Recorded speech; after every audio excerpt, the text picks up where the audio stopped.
था, उसकी फैमिली, उमर, उसके फादर, उसको मार, उनके घर में तो बचा ही नहीं कोई, वो तो मुसलमान था। तब फिर कश्मीरी मुसलमान भी यहाँ से। बात यहाँ हालातों की है, माइनॉरिटी या मेजोरिटी की नहीं, हालातों की। मैं माइनॉरिटी मेजोरिटी नहीं बता रहा हूँ। क्या इंतजार हो रहा है किसी और की जान भी जाए? ऐसा नहीं है, अल्लाह ताला ना करे हम इस चीज़ को एक्सपेक्ट करें, कोई भी नहीं, वो चाहे यहाँ के गवर्नर। कत्ल करना पूरी इंसानियत का कत्ल है। और जब आप एक बेगुनाह जो अपने घर वालों का आयाल पालने के लिए जब वो किसी काम पे निकला हो, तो बेहद अफसोस का मकाम है। मुझे लगता है हर एक कश्मीरी ने इसको कंडम किया, हमने भी कंडम किया।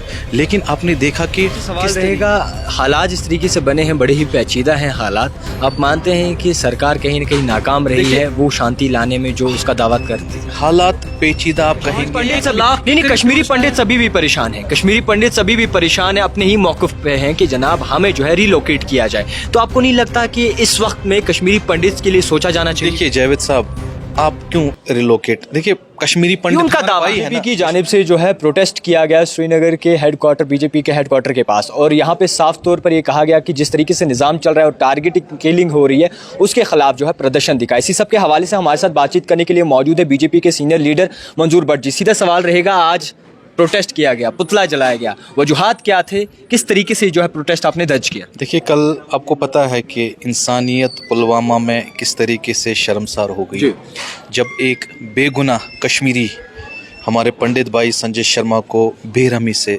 मौत की घाट उतारा गया। आखिर क्या वो लोग जताना चाहते हैं एक इंसान को मार के, क्या वो इंसानियत का कत्ल नहीं कर रहे हैं?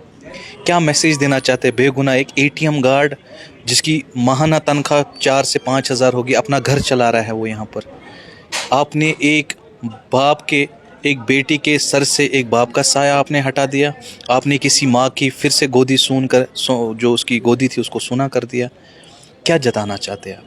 इसीलिए आज भारतीय जनता पार्टी के कश्मीर प्रोविंस के जितने भी डिस्ट्रिक्ट ऑफिस हैं वहाँ पर कार्यकर्ताओं ने प्रोटेस्ट किया। कल से आपको पता है पूरे कश्मीर में एक दिल में गम का माहौल बना है।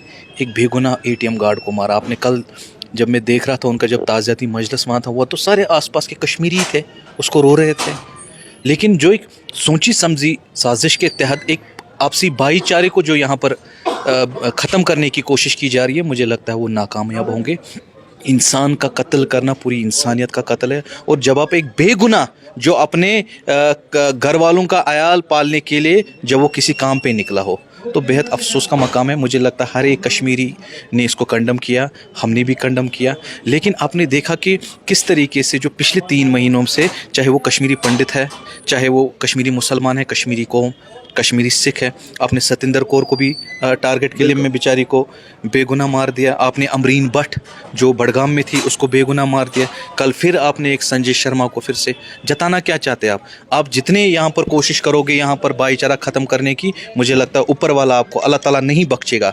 अगर वो अपने आप को मुसलमान कहता है जिसने ये कत्ल किया, वो मुसलमान नहीं है, मुझे लगता है वो जानवर। मंजूर जी, आपसे सवाल रहेगा, हालात इस तरीके से बने हैं, बड़े ही पेचीदा हैं हालात। आप मानते हैं कि सरकार कहीं न कहीं नाकाम रही है वो शांति लाने में जो उसका दावा करती थी? हालात पेचीदा आप कहेंगे, हालात पेचीदा नहीं है। जब आपको पता है जब कोई गुलिस्तान खिलता है उसमें रंग बिरंगी फूल खिलते हैं, लेकिन कहीं ना कहीं जो वैशी लोग होते हैं उनको इस बाग की जो ये बहार है वो रास नहीं आती। उन वैशी लोगों को ढूंढने में नाकाम। जावेद साहब मेरी बात सुनिए। अब जो इन 3 सालों में आपने देखा, ना कहीं स्टूल पेल्टिंग है, ना कहीं मारदार हो रही है, ना कहीं कोई स्ट्राइक कॉल है। अब कहीं ना कहीं जो फ्रस्ट्रेशन का माहौल हमारे हमसाए मुल्क में बना है, अब वो चाहता है कि मैं किस तरीके से एक भाईचारा यहाँ का ख़त्म करूँ।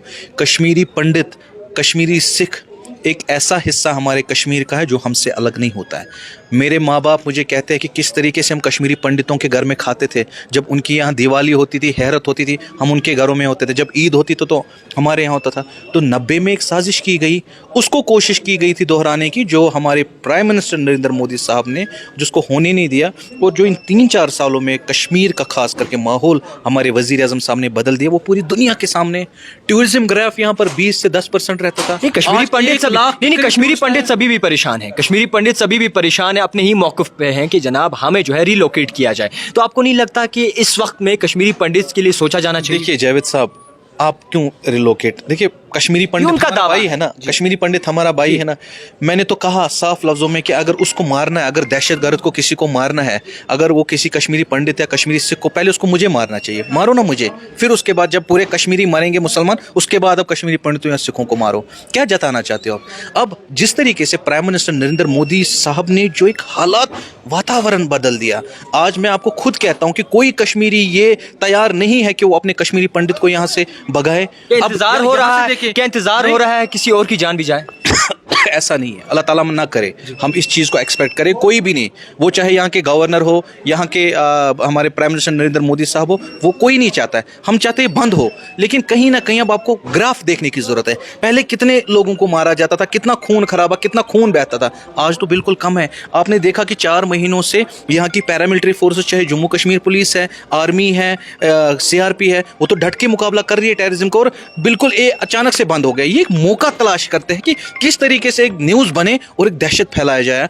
मैं आपके चैनल के माध्यम से कश्मीरी पंडित भाइयों से गुजारिश करता हूं कि मेहरबानी करें, आप डरे नहीं। हाँ, LG एडमिनिस्ट्रेशन से मेरी गुजारिश रहेगी, मेहरबानी करके इनको फिलहाल सेफर जगह पे रखें। जब माहौल ठीक हो जाएगा, आपको लगेगा कहते हैं तनख्वाह बंद की जाएगी अगर आप ड्यूटी वापस जाएंगे। नहीं, देखिए ऐसा नहीं है, इतनी जालिम हमारी सरकार नहीं है।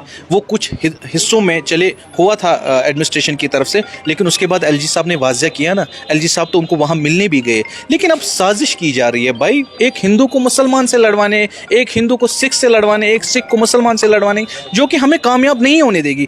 आज हर एक कश्मीरी कंडेम करता है कल संजीव शर्मा की किलिंग, कल किसी और मुसलमान की। क्या आपको लगता है कि उन्होंने खाली कश्मीरी पंडित को मारते हैं क्या? उन्होंने कश्मीरी मुसलमान को नहीं मारा, उन्होंने अमरीन भट्ट को नहीं मारा, उन्होंने वसीम बारी जो हमारे डिस्ट्रिक्ट प्रेसिडेंट बांडीपुरा था, उसकी फैमिली, उमर, उसके फादर, उसको मार, उनके घर में तो बचा ही नहीं कोई, वो तो मुसलमान था। तब फिर कश्मीरी मुसलमान भी यहाँ से बात यहाँ हालातों की है, माइनॉरिटी या मेजॉरिटी की नहीं, हालातों की। मैं माइनॉरिटी मेजॉरिटी नहीं बता रहा हूँ, मैं आपको कह रहा हूँ कि टेररिज्म का शिकार हर कोई हो रहा है, चाहे वो मुसलमान है, हिंदू है, सिख है, हर किसी को मारा जा रहा है। लेकिन हमें इस टेररिज्म का मुकाबला करना है, हमें 1990 फिर से नहीं दोहराना है। कश्मीरी पंडित हमारे हिस्से हैं, वो हमारे एक ऐसे हमसाए, ऐसे दोस्त हैं, हमारे अजीज हैं, हम उनको अपने अलग नहीं होने देंगे। हाँ, अभी हालात ठीक नहीं है, मेहरबानी करके LG साहब को कोई ना कोई कदम लेना पड़ेगा हमारे पंडित भाइयों को सेव करने के लिए। बाकी जब तक ये खत्म हो जाता है, उसके बाद हम कश्मीरी पंडितों पे सोचेंगे। खैर, जिस तरीके से हमने मंजूर साहब की राय जानने की कोशिश की कि किस तरीके के रद्द अमल रखते हैं ये मौजूदा हालातों पे, देखते रहिए the type writer Javed Khan के साथ।